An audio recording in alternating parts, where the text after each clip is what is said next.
গতকাল এমন একটা প্রশ্ন আসছে আমার কাছে, আমি তালাক সম্পর্কে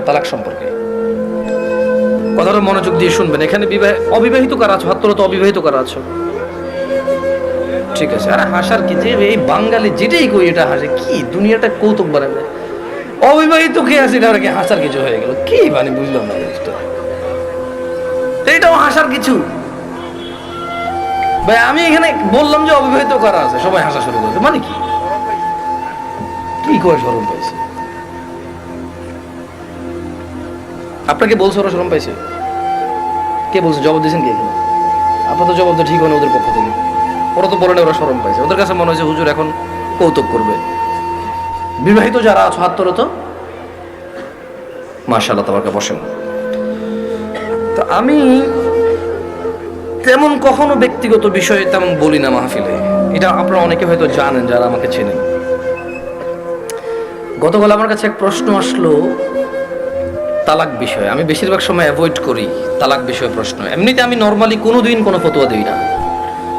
যখন নতুন নতুন বাংলাদেশে আসছিলাম আমি সৌদি আরব থেকে, তো আরো অনেক ছোট ছিলাম, রক্ত অনেক গরম ছিল, তখন আমি বিদআত শিরক এগুলো নিয়ে প্রায় ফতোয়া দিতাম, আর অনেক ভেজাল লাগতো, সত্যি কথা।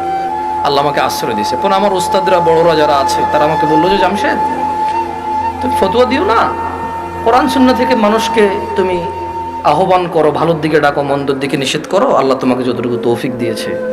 ফতোয়া অনেক বিস্তর বিষয়, অনেক সিচুয়েশনের উপরে ফতোয়া চেঞ্জ হয়। দেখা যায় একই বিষয়, মানে সাবজেক্ট এক, পরিস্থিতিতে দুই রকম অ্যান্সার হয়। সো তোমার এখনো সেই প্রজ্ঞা যদি না হয় তুমি দিও না, আর প্রজ্ঞা হলে দিও।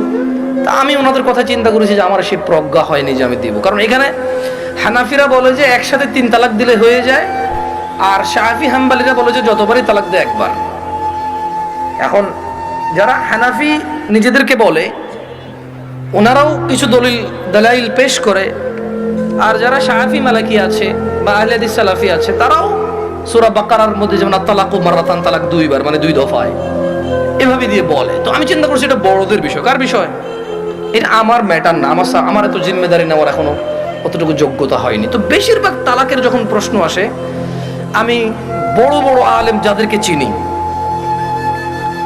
যেমন আমি সৌদি আরবে ছিলাম, তাহলে বেশিরভাগ যাদেরকে আমি চিনি তারা মদিনা ইউনিভার্সিটির স্কলার।